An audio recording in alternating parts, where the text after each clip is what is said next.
அனைத்து தமிழ் மக்களுக்கும் கணேஷின் பணிவான வணக்கம். வாங்க ஃப்ரெண்ட்ஸ், மார்க்கெட் பற்றி டிஸ்கஸ் பண்ணலாம்.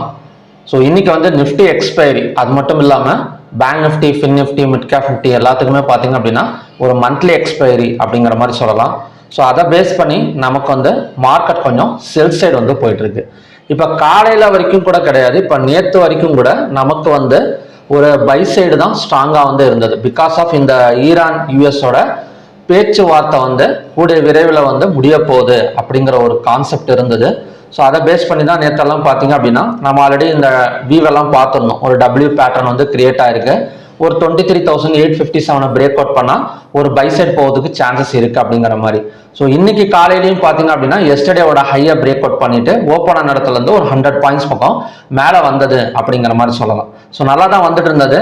இந்த நிஃப்டி எக்ஸ்பைரி, அதாவது இந்த மந்த்லி எக்ஸ்பைரினாலையும், அது மட்டும் இல்லாமல் யுஎஸ் செக்ரட்டரி ரூபியோ அவர் வந்து வாய் வச்சுட்டு சும்மா இருக்காம என்ன சொல்லிட்டாரு, இந்த மாதிரி நிறைய பிரச்சனைகள் வந்து போயிட்டு இருக்கு, அங்கங்க கண்ணி வெடிகள் இருக்கு, அதனால ஈரான் யுஎஸ் வாரோட பிரச்சனை வந்து இப்போதைக்கு வந்து முடிகிற மாதிரி இல்லை அப்படிங்கிற மாதிரி ஒரு நியூஸை வந்து கொடுத்துருந்தாரு. இது வந்து கொஞ்சம் நெகட்டிவ் நியூஸாக வந்து மாறி இருக்கு.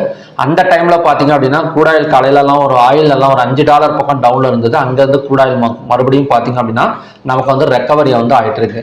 அது மட்டும் இல்லாமல் இப்போ ஈரான் லீடர் காமினி அவர் என்ன சொல்லியிருக்காரு அப்படின்னா, ஸோ நாங்கள் வந்து அந்த பிளாக்கெட் வந்து ரிமூவ் பண்ணிடுங்க, இல்லைன்னா எப்போ வேணால் அதை அழியறதுக்கான பாசிபிலிட்டி இருக்குது அப்படிங்கிற மாதிரி ஈரான் சைட்லேருந்து அவர் லீடரே வந்து ஒரு அனௌன்ஸ்மெண்ட் வந்து கொடுத்துருக்காரு. இதில் வந்து என்ன தெரியுது அப்படின்னா, முடிகிற மாதிரி போகிற பேச்சுவார்த்தையில் ஏதோ ஒரு காரணத்துக்காக ஸோ ஸ்டாப் பண்ணி அங்கேருந்து மறுபடியும் வந்து பிரச்சனைகள் ஆக போகுது அப்படிங்கிற மாதிரி இப்போ வந்துட்டு இருக்கிற நியூஸ் வந்து தெரியுது. இதை வந்து ட்ரம்ப் சைட்லேருந்து அவர் எப்படி வந்து சொல்கிறாரு அதை பொறுத்து தான் ஸோ அடுத்த மார்க்கெட் ரியாக்ஷனை வந்து நம்மளால் வந்து கண்டுபிடிக்க முடியும். ஏன்னா அவர் வந்து எந்த நியூஸை வந்து எந்த மாதிரி சொல்லுவார்னு அவருக்கு மட்டும்தான் தெரியும். ஓகேங்களா? அதாவது சோகமான நியூஸ் வந்து சிரிச்சுக்கிட்டே சொல்லுவார், சிரிக்கிற நியூஸ் வந்து சோகமாக சொல்லுவார்.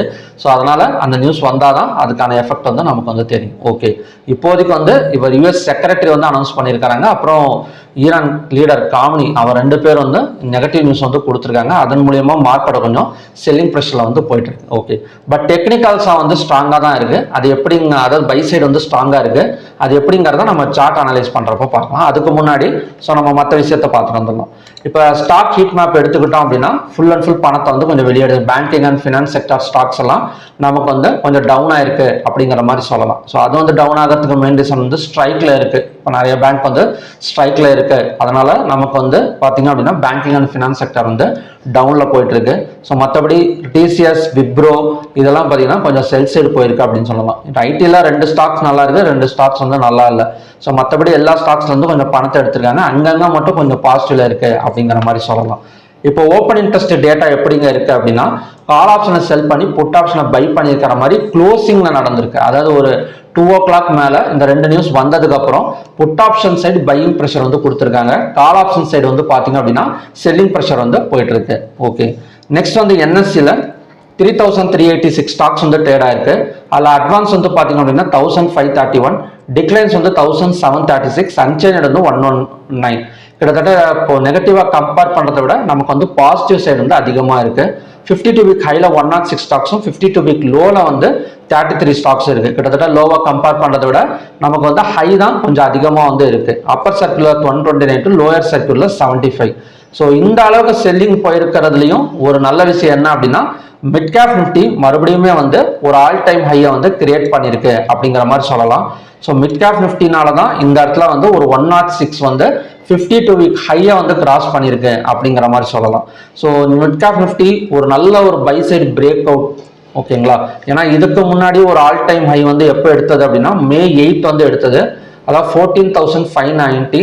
இப்போ மறுபடியும் பிரேக் அவுட் பண்ணியிருக்கு அந்த இடத்துல. ஸோ இந்த இடம் பார்த்தீங்க அப்படின்னாலே நமக்கு வந்து ஒரு ரவுண்ட் பாட்டம் பேட்டர்ன் மாதிரி தான் இருக்கும். ஸோ அந்த ரவுண்ட் பாட்டம் பேட்டர்னை பிரேக் அவுட் பண்ணிட்டு மேலே வந்துட்டு இருக்கு.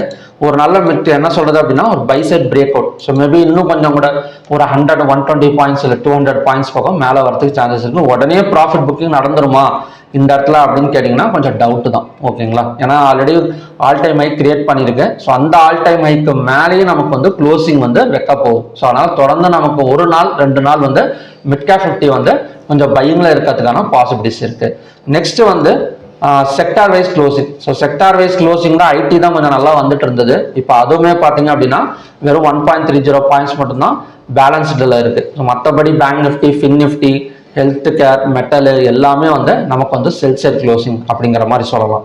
நெக்ஸ்ட் வந்து ஹைவேட்டேஜ் ஸ்டாக்ஸ். ஸோ ஹைவேட்டேஜ் ஸ்டாக்ஸ் சொல்லவே தேவையில்லை. HDFC finance, fin Nifty and bank Nifty வந்து பார்த்தீங்க அப்படின்னா நமக்கு வந்து எல்லாமே கொஞ்சம் நெகட்டிவ் தான். மாருதி, இன்ஃபோசிஸ், சன்ஃபார்மா இது மட்டும்தான் ஜஸ்ட் பாசிட்டிவ்ல வந்து இருக்கு. டாப் கெய்னர்ஸ் எடுத்துக்கிட்டோம் அப்படின்னா அடானியன், டிஎம்பிவி, டெக்டம், நெஸ்ல் ஐஎன்டி, ஓஎன்ஜிசி இதெல்லாம் பார்த்தீங்கன்னா டாப் கெய்னர்ஸுக்கான ஸ்டாக்ஸ். டாப் லூசர்ஸ் எடுத்துக்கிட்டோம் அப்படின்னா Apollo hospital, Bharat Airtel, TCS, trend, Titan இதெல்லாம் பார்த்தீங்க அப்படின்னா டாப் லூசர்ஸுக்கான ஸ்டாக்ஸ். ஓகே, இப்போ நிஃப்டி வந்து எந்த மாதிரி தாங்க போகும்? இது வந்து இறங்கிட்டு இருக்கு.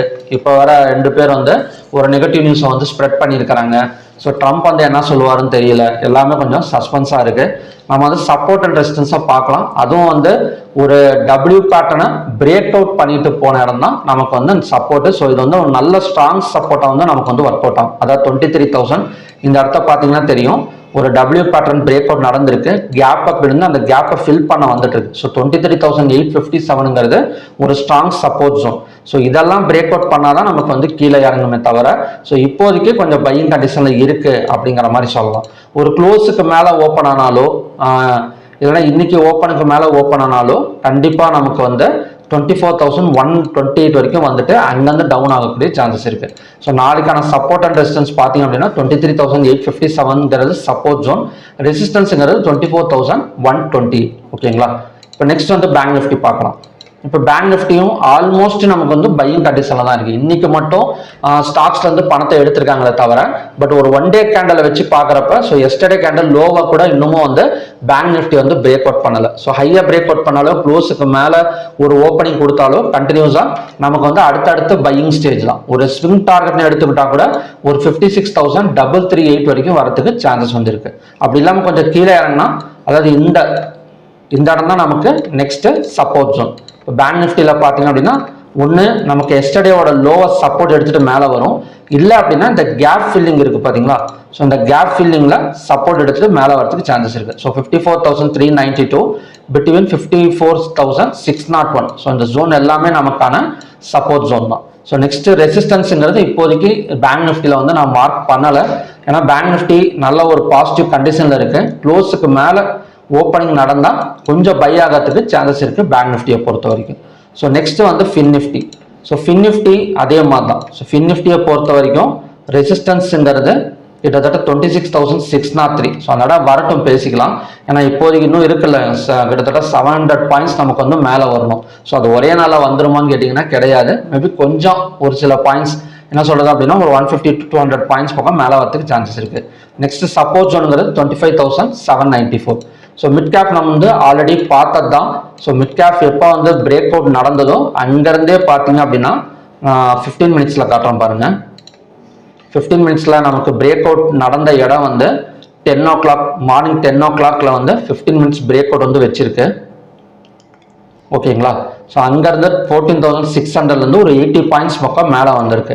ஸோ நாளைக்கு மேபி ஒரு கேப் அப்பில் ஓப்பன் ஆகக்கூடிய சான்சஸ் கூட நமக்கு வந்து மிட் கேப் நிஃப்டியில் வந்து இருக்கு.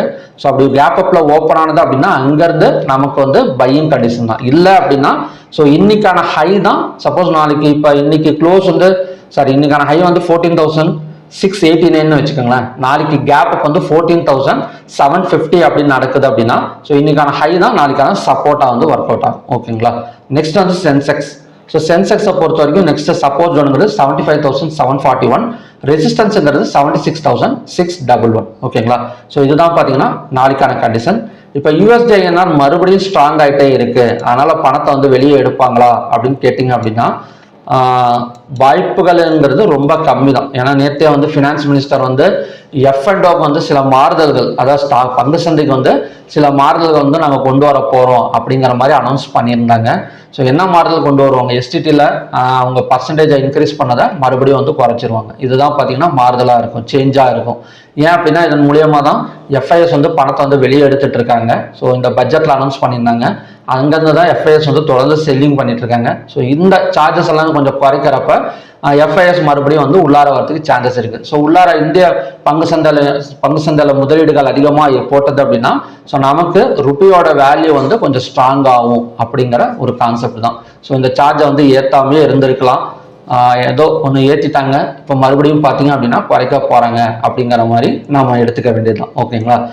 ஓகே, நெக்ஸ்ட் வந்து க்ரூட் ஆயிலுக்கு போயிடலாம். இப்போ க்ரூட் ஆயில் என்னங்க நடக்கும் அப்படின்னா, க்ரூட் ஆயில் இப்போ இருக்கிற கண்டிஷனில் நமக்கு இந்த கேப்பை ஃபில் பண்ணிட்டு கீழே இறங்கிறதுக்கு சான்சஸ் இருக்கு. இப்போ ஆல்மோஸ்ட் நமக்கு வந்து ஒரு கேப் டவுன் நடந்தது எக்ஸ்டர்டே. ஸோ 9057. ஸோ இந்த 9057 போய் டச் பண்ணிட்டு அங்கேருந்து கொஞ்சம் டவுன் ஆகக்கூடிய சான்சஸ் இருக்கு. நெக்ஸ்ட் சப்போர்ட்டுங்கிறது இன்னைக்கான லோ தான். ஓகேங்களா? நெக்ஸ்ட் சப்போர்ட் ஜோனுங்கிறது 8747. நான் கொஞ்சம் முன்னாடி ட்ரா பண்ணிக்கிறேன். ஸோ அது மட்டும் கொஞ்சம் எக்ஸாக்டாக பார்த்துக்கோங்க. 8749. ஓகேங்களா? ஸோ இந்த இடத்துல டச் பண்ணால் ஸோ மறுபடியும் நமக்கு வந்து ஒரு பை ஆகக்கூடிய சான்சஸ் இருக்குது. நெக்ஸ்ட் ரெசிஸ்டன்ஸ் ஜோனுங்கிறது 9057. ஸோ நெக்ஸ்ட் வந்து நேச்சுரல் கேஸ் பார்க்கலாம். இப்போ நேச்சுரல் கேஸ் எடுத்துக்கிட்டா 286.9 தான் நெக்ஸ்ட் ரெசிஸ்டன்ஸ் ஜோன். நெக்ஸ்ட் சப்போர்ட்டுங்கிறது 268. ஸோ 268 வரைக்கும் நமக்கு இறங்குமா அப்படிங்கிறது அன்பிரிடிக்டபிள் தான்.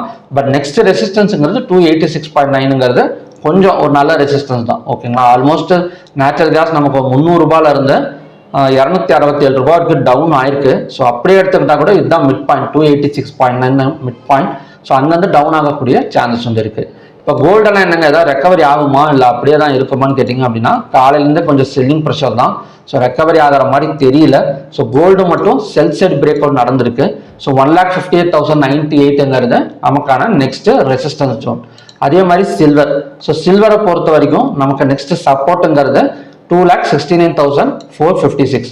ஸோ இந்த இடம் வந்தால் மறுபடியும் நமக்கு வந்து கொஞ்சம் ரெக்கவரி ஆகிறதுக்கான சான்சஸ் வந்து சில்வரில் வந்து இருக்கு. கோல்டு மட்டும் இப்போதைக்கு வந்து ஒரு செல் சைடு பிரேக் அவுட் வந்து மார்க் பண்ணியிருக்கேன். ஓகேங்களா? ஸோ பார்க்கலாம். ஸோ ஓகே ஃப்ரெண்ட்ஸ், இதுதான் பார்த்தீங்கன்னா நாளைக்கான conditions. Nifty, bank Nifty, fin Nifty, mid cap Nifty நமக்கு வந்து ஒரு பை சைடு பிரேக்கர் கன்ஃபர்மேஷன் கொடுத்துருக்கு. ஸோ மற்றபடி பேங்க் நிஃப்டி எல்லாம் பார்த்தீங்கன்னா கூட லாஸ்ட் டைம்ல கொஞ்சம் ரெக்கவரி தான் இருக்குது. அதாவது லோ வந்து 23,885 இருந்து நமக்கு 23,946, ஒரு 100 பாயிண்ட்ஸ் ரெக்கவரி ஆகிற மாதிரி தான் க்ளோசிங் வந்து கொடுத்துருக்கு. ஓகேங்களா? ஒரு கேப் டவுனே விழுந்தாலும் இந்த ரெக்கவரி ஆகிறதுக்கான சான்சஸ் வந்து நமக்கு வந்து நிஃப்டி வந்து மறுபடியும் மேலே வரதுக்கு தான் சான்சஸ் வந்து இருக்கு. ஓகே, வேர்ல்டு ஸ்டாக் எக்ஸ்சேஞ்ச் எப்படி இருக்குன்னு ஒன்ஸ் பார்த்துக்கலாம். வேர்ல்டு ஸ்டாக் எக்ஸ்சேஞ்ச் பார்த்தீங்க அப்படின்னா நெகட்டிவ்ல போயிட்டு இருக்கு. ஒரு 4 பாயிண்ட் மட்டும் மைனஸ்ல போயிட்டு இருக்கு இந்த நெகட்டிவ் நியூஸ்னால. மேபி ஈவினிங்ல ட்ரம்ப் ஏதாவது கண்டிப்பாக வந்து ஒரு அனௌன்ஸ்மெண்ட் கொடுப்பாரு. இப்போதான் யூஎஸ் செக்ரட்டரி வந்து கொடுத்துருக்கிறாரு. ட்ரம்ப் வந்து ஒரு அனௌன்ஸ்மெண்ட் கொடுப்பாரு. ஸோ அது என்ன அனௌன்ஸ்மெண்ட்னு பார்த்துட்டு தான் அந்த அமெரிக்கா மார்க்கெட் வந்து ரன் ஆகும். அந்த டைம்ல ஒரு தடவை வாட்ச் பண்ணிக்கோங்க. அதாவது குளோபல் இண்டெக்ஸ்லாம் வாட்ச் பண்ணிக்கிட்டே இருங்க. ஒரு சைடில் ஒரு டேப் ஓப்பன் பண்ணிக்கிட்டோ இல்லைன்னா செல்லுலேயே கூட நீங்கள் வாட்ச் பண்ணிட்டுங்க. இது investing.comல பாருங்க, இதே போதும். ஸோ இதுக்கு இன்னும் advance.com எல்லாம் இருக்கும். ஏன்னா இது வந்து குளோபல் இண்டெக்ஸ்னால இப்போ இந்த இடம் பார்த்தீங்கன்னா நான் ஜஸ்ட் குளோபல் இண்டெக்ஸ்னு கொடுக்குறேன்னு வச்சுக்கோங்களேன். இப்போ MSCI இதுதான் மெயின். பட் இதில் பார்த்தா நமக்கு அந்த அளவுக்கு வந்து கொஞ்சம் வந்து குழப்பமா இருக்கும். இதுலலாம் பார்த்தீங்கன்னா என்னென்னமோ கொடுத்துருப்பாங்க.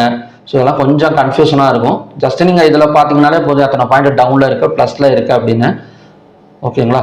ஸோ ஓகே ஃப்ரெண்ட்ஸ், மறுபடியுமே பார்த்தீங்க அப்படின்னா இன்னொரு நல்ல ப்ரிடிக்ஷன் வீடியோட நான் வந்து மீட் பண்ணுறேன். Thank you very much.